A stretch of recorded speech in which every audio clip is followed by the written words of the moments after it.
વિભાગની આગાહી આગામી 7 દિવસ વરસાદી માહોલ રહેશે। આગામી 7 દિવસ સામાન્યથી મધ્યમ વરસાદની શક્યતા રહેશે।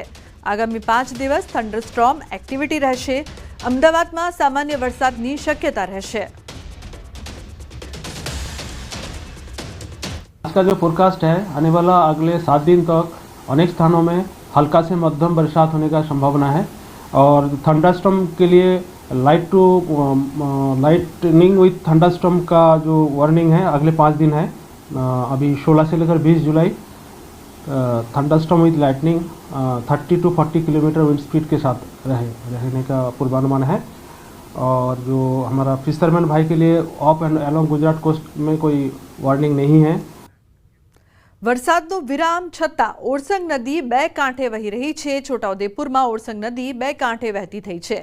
રામપુરા પાસે નદીમાં ઘોડાપુરના દ્રશ્યો। રાત્રે મધ્યપ્રદેશમાં ધોધમાર વરસાદ બાદ નદીમાં આવક, તો છોટાઉદેપુરમાં 5 દિવસથી વરસાદ નહીં છતાં નદીમાં આવક થતા લોકો કુતૂહલવશ નદી જોવા ઉમટ્યા છે।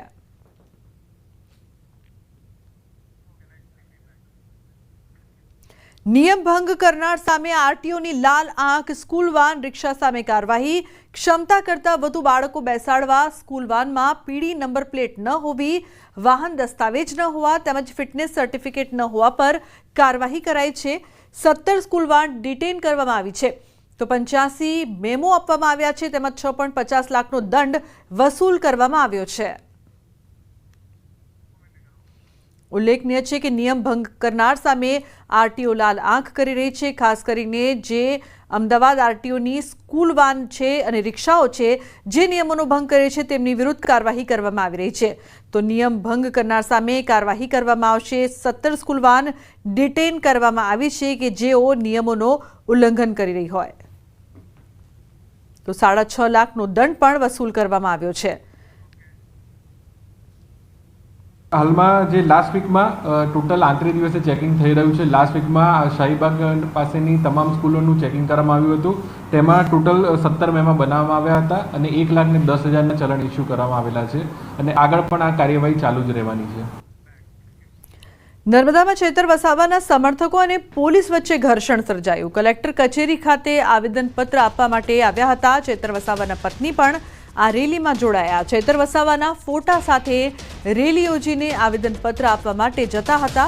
पोलीसनी तानाशाही नहीं चलेगीना नारा पण लगाव्या।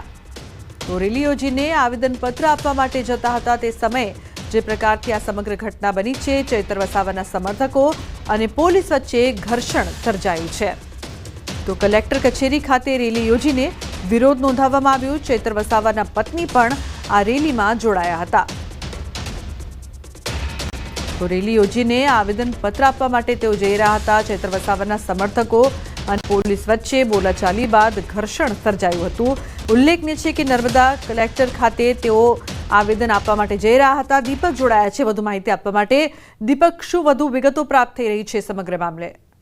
બિલકુલ, ખાસ વાત કરીએ તો જે ચૈતર વસાવા છે જે લાફાકાંડમાં જે અત્યારે જેલમાં છે અને જે સંજય વસાવા જે છે એમને જે ફરિયાદી છે તે ફરિયાદ કર્યા બાદ ચૈતર વસાવા અત્યારે જેલમાં છે અને જેમના વકીલ છે જે જેમને જામીન પણ માંગ્યા હતા રાજપીપળા ડિસ્ટ્રિક્ટ કોર્ટમાં, પરંતુ જામીન નામંજૂર થયા હતા। હાલ જે ચૈતર વસાવાના સમર્થકો છે મોટી સંખ્યામાં ડેડિયાપાડા, સાગબારાના અને તેના જે ચૈતર વસાવાના બે પત્ની છે તેઓ જિલ્લા કલેક્ટરને આવેદનપત્ર આપવામાં આવ્યા હતા। તે દરમિયાન આજે મોટી સંખ્યામાં સમર્થકો હોય જેને પોલીસે રોકતા પોલીસ સાથે તૂટુ મેમોના દ્રશ્યો પણ સર્જાયા હતા।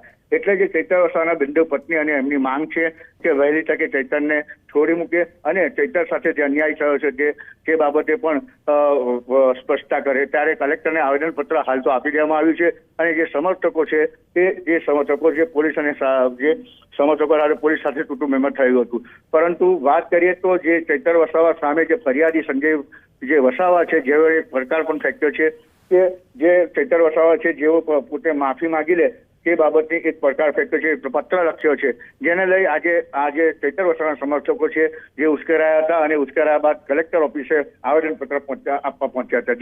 जी बिल्कुल दीपक, आभार समग्र माहिती बदल। તો લાફાકાંડ મામલે ધારાસભ્ય ચૈતર વસાવાના કોર્ટે તો જામીન રદ કર્યા છે, પરંતુ ફરિયાદીએ એક ઓફર કરી છે જેનાથી ધારાસભ્યને રાહત મળી શકે છે. તાલુકા પંચાયતના પ્રમુખ સંજય વસાવાએ પત્ર લખ્યો છે કે મારી સાથે જે થયું એ અને સાગબારાના પ્રમુખ ચંપાબેન વસાવા સાથે જે કર્યું તે અંગે ચૈતર વસાવા જાહેરમાં માફી માંગે તો હું કેસ પાછો ખેંચવા તૈયાર છું.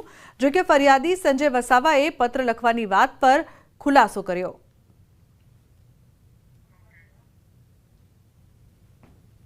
આ એક સરકારી ઓફિસમાં બનેલ એક સત્ય હકીકત છે. એને સમાજ સાથે કોઈ લેવા દેવા નથી, પરંતુ આમ આદમી પાર્ટીના કેટલાક નેતાઓ દ્વારા આખો મુદ્દો ડાયવર્ટ કરવામાં આવે છે, એટલે મારે આ પત્ર લખવાની ફરજ પડેલ છે. ચૈતરભાઈ જો માફી માગશે તો હું 100% આજે મીડિયા સમક્ષ કહું છું, 100% હું એમને માફ કરવા તૈયાર છું. પણ મારી એક શરત છે.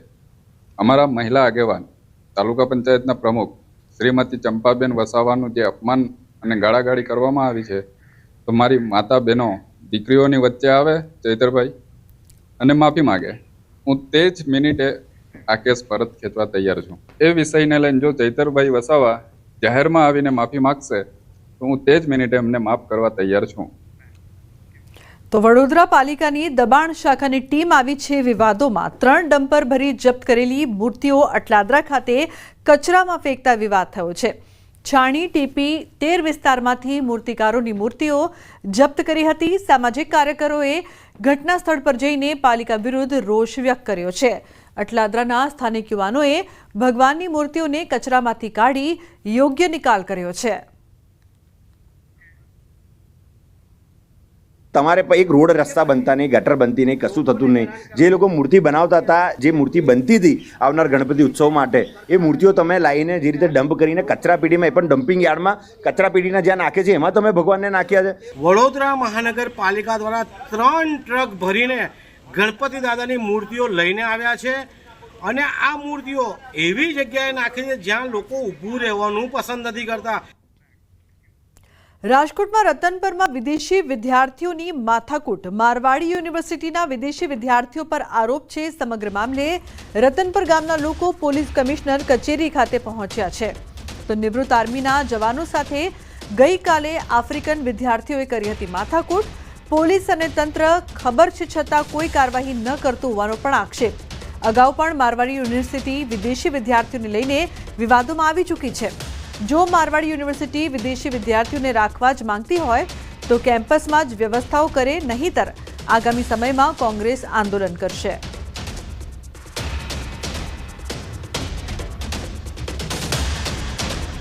ક્યાંક ને ક્યાંક ખાનગી યુનિવર્સિટી પોતાના સ્વાર્થ માટે વિદેશી વિદ્યાર્થીઓને અહીંયા લઈ આવે છે, પરંતુ આ વિદ્યાર્થીઓ સમાજની અંદર દૂષણ ફેલાવે છે, દેહ વ્યાપાર ખુલ્લેઆમ કરે છે, ઓનલાઈન એપ્લિકેશનો ઇન્સ્ટાગ્રામ, વોટ્સઅપ, ફેસબુકની અંદર ખુલ્લેઆમ ધંધાઓ કરે છે અને તેમ છતાં તંત્ર કોઈ જાતની કાર્યવાહી નથી કરતી. ખાનગી યુનિવર્સિટીની અંદર આપણા રાજ્ય અને આપણા દેશની બેન દીકરીઓ અભ્યાસ કરે છે. મહોત્સવ અને દેખાદેખીની અંદર યુવાનીમાં જો આ કુસંગતના રવાડે ચડશે, એ લોકો નશા કરે છે, એક જ રૂમની અંદર છોકરા છોકરીઓ સાથે રહેતા હોય છે, આખી રાત રખડતા હોય છે ત્યાં, અને ટૂંકા કપડાં પહેરીને રખડતા હોય છે. આપણા દીકરા દીકરીઓ બધા જોવે તો આપણી ઘર સામે આ બધું બહુ ખરાબ દેખાય છે. અત્યારથી આપણી સંસ્કૃતિ બધી બગાડે છે. તો અમારી રજૂઆત એક જ છે કે આમને લોકોને, મારવાડીના સ્ટુડન્ટને મારવાડીની અંદર રહેવાની સુવિધા હોવી જોઈએ. વડોદરામાં વ્યાજખોરોના આતંક. વ્યાજ ન આપતા વિધવા મહિલાના પુત્રને 3 મહિનાથી ઘરમાં ગોંધી રાખ્યો. બુડાના મકાનમાં રહેતી વિધવા મહિલાએ દીકરીના લગ્ન માટે 70,000 વ્યાજે લીધા હતા. 70,000 સામે 1.5 લાખ ચૂકવ્યા છતાં વ્યાજખોરોએ ઉઘરાણી ચાલુ રાખી. વિધવાના ઘરમાં જીવાન પુત્રને પૂરીને વ્યાજખોરોએ રૂમને તાળું મારી દીધું.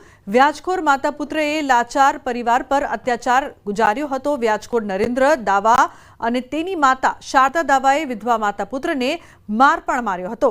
પીડિત વિધવા ઘરની બહાર રહી લોકો પાસેથી ખાવાનું માંગી પુત્રને ખવડાવતી હતી. તો સામાજિક કાર્યકરે સમગ્ર મામલાની પોલીસને જાણ કરી. પોલીસે તાળું તોડી યુવાન પુત્રને બહાર કાઢ્યો છે. માંજલપુર પોલીસે નરેન્દ્ર દાવા અને માતા શારદા દાવાની ધરપકડ કરી છે.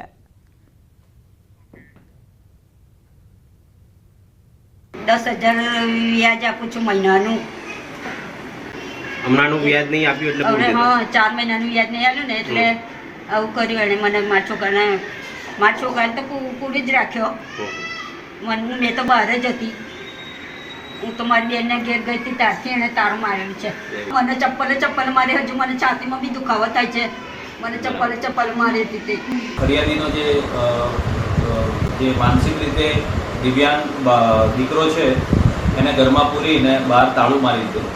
તો આ મુજબની ફરિયાદ રમીલાબેન બજાણિયાની આજે માંજલપુર પોલીસ સ્ટેશનમાં દાખલ થયેલી છે, જેમાં ભારતીય ન્યાય સંહિતાની કલમ 308(2), 127(2) અને મની લેન્ડિંગ એક્ટની કલમ 40, 42 અને 44 મુજબ ગુનો દાખલ કરી આગળની તપાસ ચાલુ છે. તો વ્યાજ ન આપતા જે પ્રકારથી માતા અને પુત્ર પર અત્યાચાર ગુજારવામાં આવ્યો, 70,000 જે વ્યાજ લીધું હતું તેની સામે 10,000 મહિને આ મહિલા આપતી હતી. 4 મહિનાથી વ્યાજ ન આપતા આ ત્રાસ ગુજારવામાં આવ્યો છે. વ્યાજખોર માતા પુત્રની ધરપકડ કરવામાં આવી છે. વડોદરામાં વ્યાજખોરોનો આતંક છે તે સતત વધી રહ્યો છે, જે બાદ હવે આ મામલે પોલીસ દ્વારા વધુ કાર્યવાહી કરવામાં આવી છે. તો વ્યાજ ન આપતા ઘરમાં પુત્રને ગોંધી રાખ્યો હતો. વિધવા મહિલા પર પણ અત્યાચાર ગુજારવામાં આવ્યો.